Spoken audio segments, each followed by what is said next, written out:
morning. My name is Lorrie. Welcome to my channel. We are Quilters. Today we are starting the block for A Study in Scarlet. Remember, this was Sir Arthur Conan Doyle's first novel that introduced Sherlock Holmes and Dr. Watson. We are making this block today. And if you listen to that first chapter, you would know it was all about friendship. And it was their friendship that carried the whole set of books. Because Dr. Watson wrote down all the stories or participated in all the stories that Sherlock Holmes told. So let me go through the cutting list, and you're going to get to look at the rough copy as I go. I picked blocks that had names that were related to things in the chapters. So if you've listened to part 1, chapter 1, you know all about the friendship. This is a 12-inch block when it is finished, 12 and a half when we're done putting just the block together. Originally, I was going to do a red center, but I decided to fussy cut the center. And I see that I made myself a note that I am doing 4 at a time flying geese for these units and these units. So this will not be hard. And I see that I am doing the sew and flip corners here because I have background pieces that are 2 and a half, and that will be the sew and flip. So let me pull out my kit and share with you what I have cut. I love plastic bags. So I have, let me unfold, kind of set things aside as I go. I have the fussy cut set, and I know that because I've had these folded up in the bag, they need a little press. I have a fussy cut center. Let me move this over so I'm more centered on under the camera. The fussy cut center, which was originally going to be red, but that has a lot of red in it. So I figured I could pull that off. I have 12 2.5-inch squares. I am using this blue as a background. So there are 12 of those. Or maybe, oh, no, and see, I have a note. It says, or 4 2.5s plus a 20-inch strip, 2.5-inch wide. So that was what I went with. The cutting chart, the printable cutting chart will have both of those in it. You only need to pick one or the other. So I have a strip to go with that, so I can speed piece. A 5.5-inch block that will be used for 4 at a time flying geese. I have 4 of the background pieces that are 3 inches. They will be used in the 4 at a time flying geese. Then on to the purple.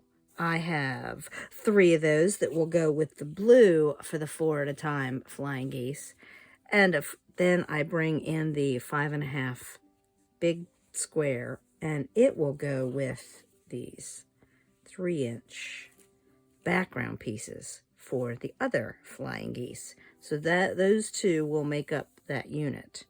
Then I have, for the corners, the black piece that will be speed pieced with the blue piece to make these lovely 4-patch corner units. So let's get started with the sew and flip. I think that will be the easiest place to start. Now, I do realize that I will lose some of my flower. I know that I will lose some of that, and that is going to be the very center, but I'll still have some red, and I know I'll lose most of my green when I put that on there. It will be okay. It will be, because the main floral part will still be there. These are the easiest units. I am making 4 patches, and I do have nice long pieces to sew together so that I can then use the ruler after I sew them and press them to cut units and turn them into 4 patches. Since I am filming on my ironing surface, I need to bring a cutting mat over here to do these 4 at a time flying geese, because it will not mark very well. Now, if you don't remember how to do the 4 at a time flying geese, this is such a quick method. I love speed methods. I do love speed methods. So I have my big square, and I'm going to mark 2 squares right down the center, line them up, and because these are larger than 2.5 inches, I will probably pin a little bit, but I'm going to mark my lines and sew. So I end up with those lovely heart shapes. So let me mark these squares. There's like a shiny part to this fabric, so I can tell if I have it up right or not. It's really difficult. So let me mark this. I am using a heat erase pen, and I'm using the black pen on, and it doesn't really matter if it, there are times when it really matters if it erases, and this is one of those times that it's my cutting line, so it won't really matter if it erases or not after I'm done. So I'm not testing it to see. I probably should, but I'm not going to. So I'm going to start by marking all 4.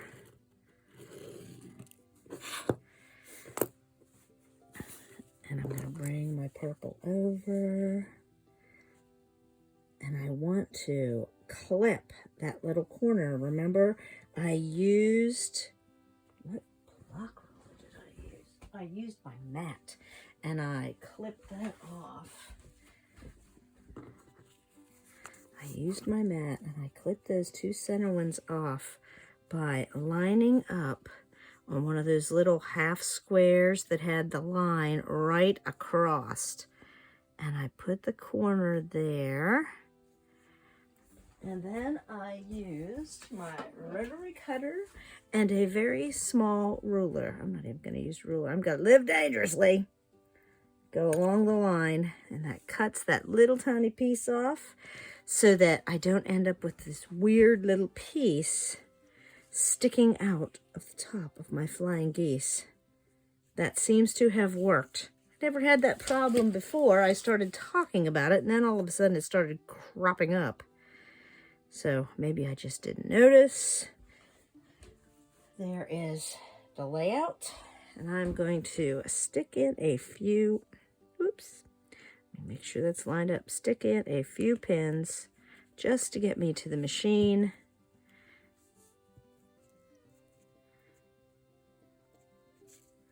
And back. So now I'm going to, as I sew, I'm going to make sure that line's up nice and neat. And I'm going to sew on either side of that line a 1/4 inch or a scant 1/4 inch. And then I will add the other 2 pieces to make them complete flying geese. But at the same time, I am going to do the same thing with the opposite coloration. And this one, oh, I was thinking I was going to need the white, but I think that the black,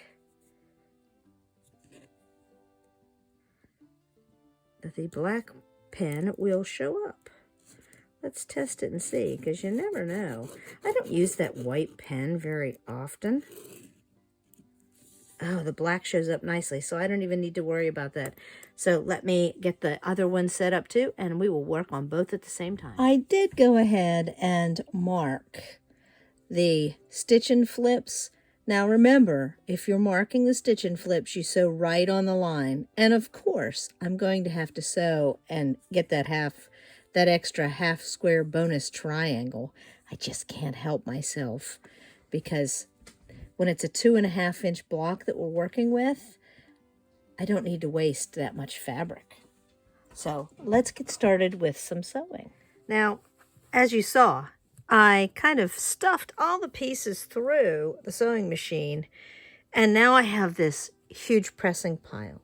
And I like to do that. The only thing I need to be careful of is this is stitch on the line, And these were stitch on either side of a line. So now I need to press all my parts. And look, I have those little bonus square triangles. And there are a couple ways I can trim these. I can use, later on, I can use my little 1.5 inch ruler. And I also have, in my collection of rulers, somewhere, I have one of these that trims it off, the clearly perfect slotted trimmers.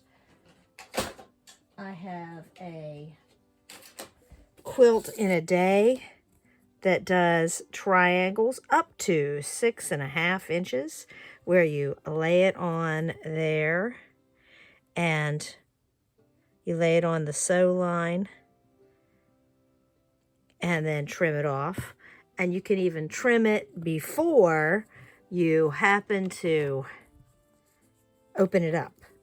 I prefer this because I am not always accurate with my pressing. But anyway, there's lots of different options to mess with those little bonus half square triangles. I always sew them when I am making the blocks, though, and then I always press them along with everything else and make myself a nice little pile, or in this case, a container. So I always press open to the darker side. Ooh, and I just touched the plastic bag with the iron. So there's my bonus half square triangles, my sew and flips, and I need to add the other 2 sew and flips. So I also make piles of things that need more sewing. So I will lay that aside. This will not need more sewing. This will need more trimming. So I am going to, first of all, I'm going to move my plastic bag so that I'm going to give that a quick steamy little press to set my seams. It does actually help. It helps them sink in so they don't show as much. For the longest time, I didn't believe that. And so I did some experimenting to make sure that it was kind of the truth. So I will come back to this with the slicey dicey ruler. This unit is done for the moment. I think I'm allergic to the wool mat.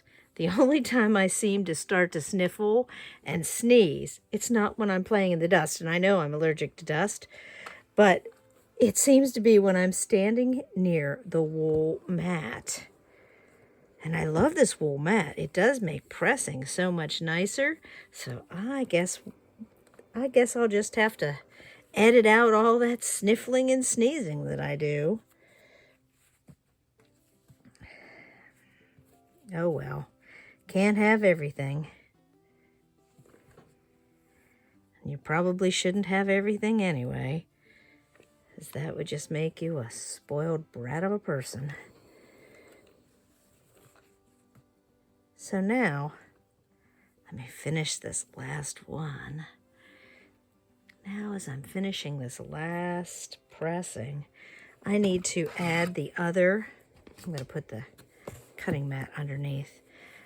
I need to add the last blocks so it lines up with the V. Remember, your seam should start right there in those spots as you sew down both sides. Again, I'm going to grab a couple pins and bring them over. Even though you know I really hate pins, but sometimes they do serve a purpose. That would be why they were invented.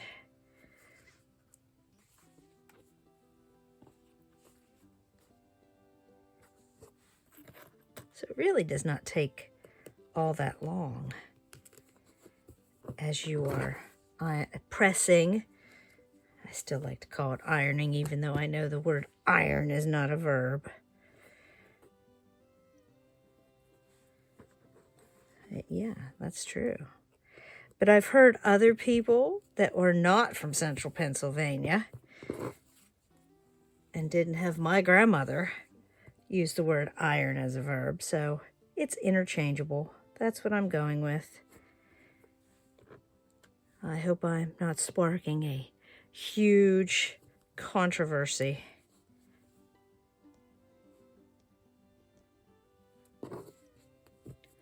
Okay. And one last thing to pin that needs to go back to the sewing machine. The flip and stitch corners.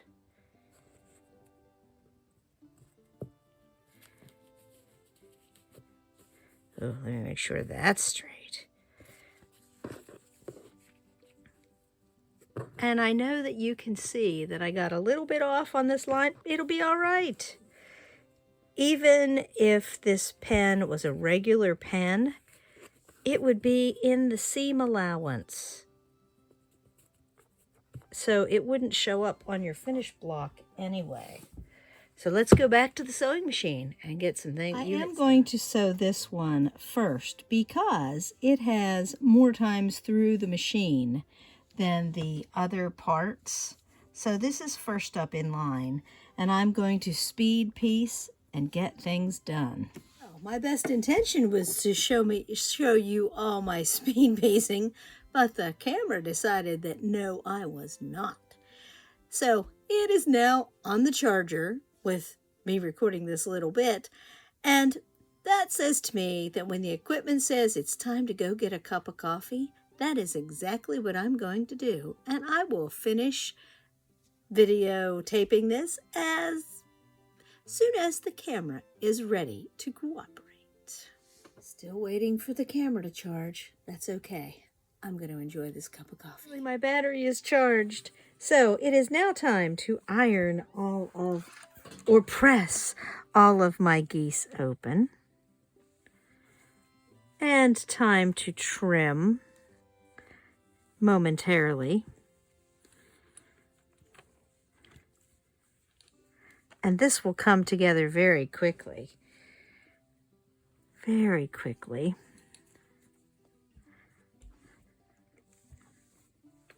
I like to speed iron too. I kind of stack things on top of each other. It works out well. Probably would work out better if I did the two like ones at the same time. And then the other two like ones at the same time.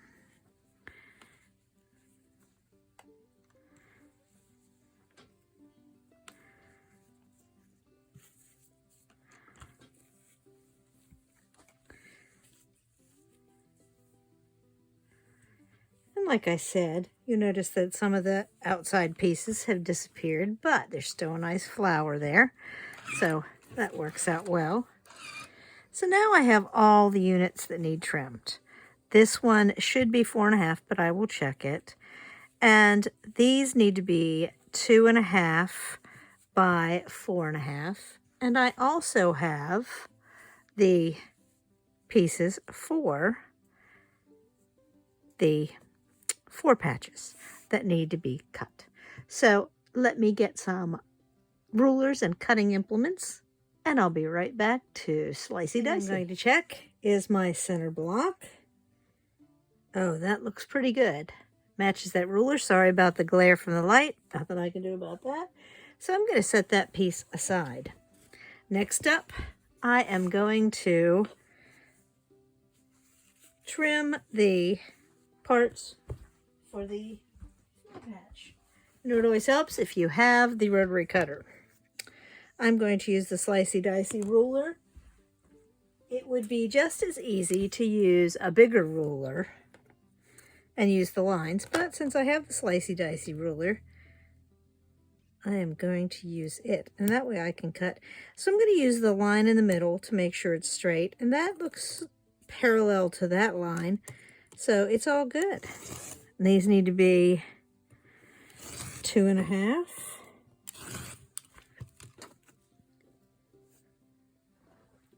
And I need 8 of them. Oops. So this makes quick work And this ruler was not prohibitively expensive. And I do have a bigger version of this ruler to make bigger cuts. And I do enjoy using that. Oh, I didn't do a very good job there. This mat has seen better days. So it's the mat, not my blade, it's the mat.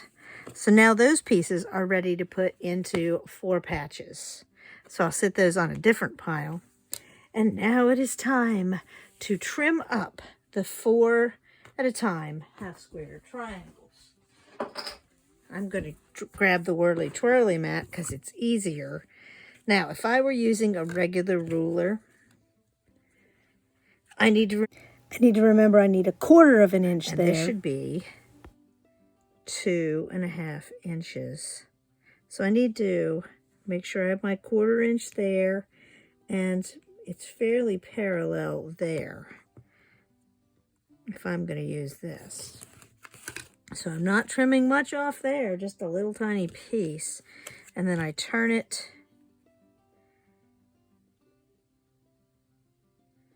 and I go to the 2.5.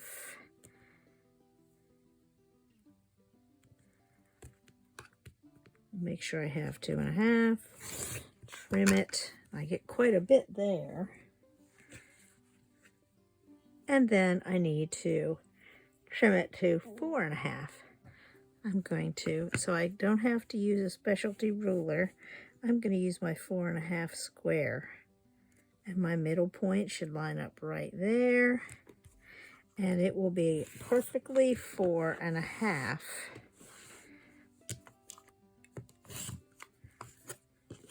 There we go. Using other rulers. Now I am going to switch to my yard sale find of a quilt in the day ruler that I didn't used to use. So I'm going to speed trim these.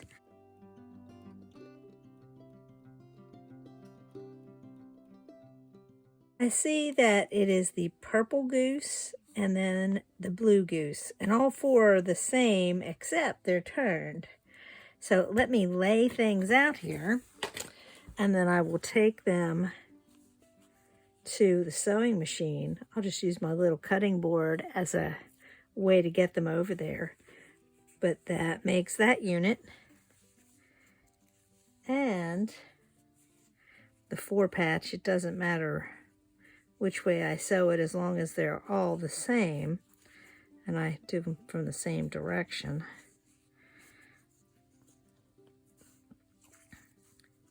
And I know that might not make sense, but if I sew part of them this way with the black here on top, well, it won't matter. It comes out the same either way. So I need to take these over to the machine, and I will have all of the parts and pieces, all the units ready to go and assemble into the big block. Be right back in a second. While I was waiting for the phone to charge, I did trim out those little bonus square triangles, half square triangles, so they are waiting. And if you noticed before, I did cut off an extra piece. A lot of times when a piece is bigger than it needs to be, if it's a strip for strip piecing, I just let it that way. And then I throw that in the scrap bucket to piece for later. So let's get to some speed sewing.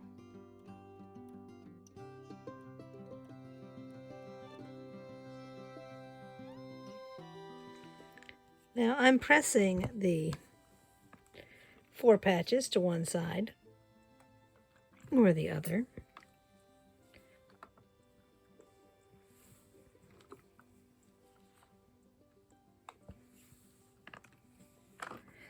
And then I need to think about this one. It should press right open to the top of the purple.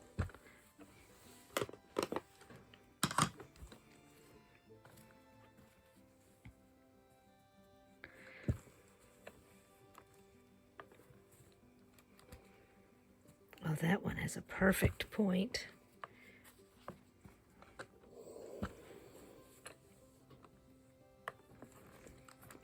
Okay, it is time to put the block together. First we start with the center, and then the purple arrows are all pointing inward. Ooh, let me pull that back a little bit.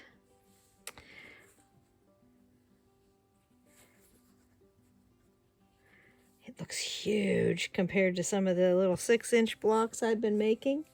And then the black squares on the outside make sort of a ring. So I need to make a ring. There we go. All laid out. Let me pull up a little bit so you can see the block laying there. Now I'm going to assemble it as a 4-patch or a 9-patch, 1 row at a time. And I will be back to talk about pressing after I get each row sewn together. This looks like a pile of stuff, but when I lay this down, it naturally wants to go toward the 4-patch. So that is how I'm pressing it. I had one seam that it was sort of on the other. It was going the wrong way. So I'm going to press that now and fix that, so that it is going the right direction. So I'm pressing out toward the 4 patches for both the top and the bottom row, because that's the way it wants to go. So as I press those, I'm going to, and you might want to, help it set itself a little bit by going over it before you press it outward.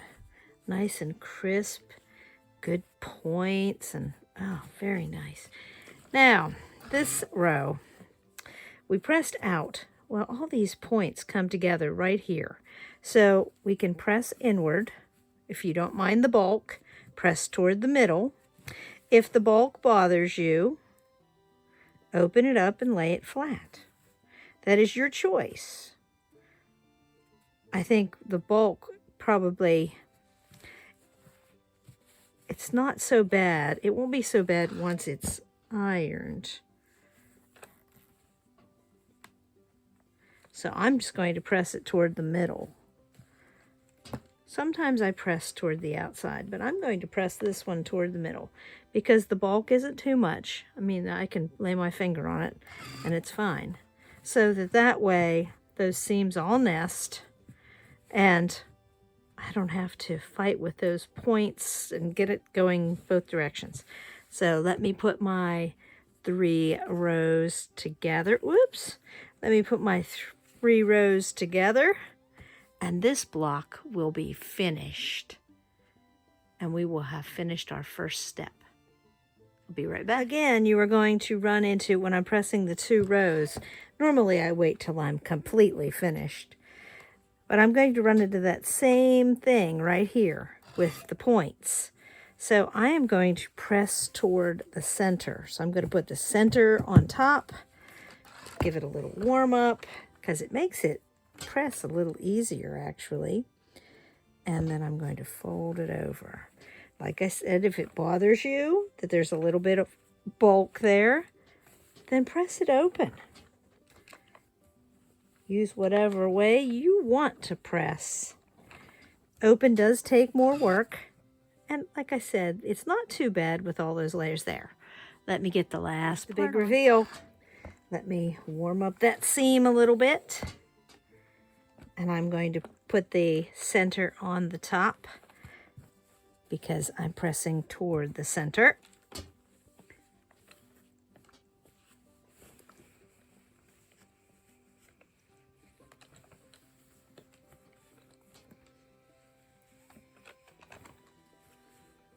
Ah, that is, there we go. Now, to finish this up, I am going to, like I do with my weather blocks, I have a label and I'm going to use it. I'm going to put it on the back and I'm going to, I do a star, which is an X,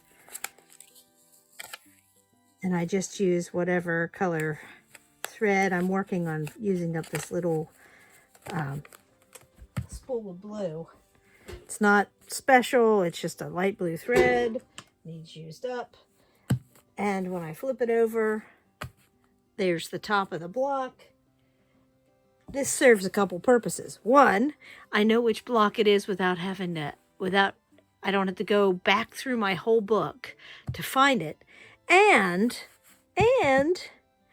I don't have a pin in there to stab me or to rust.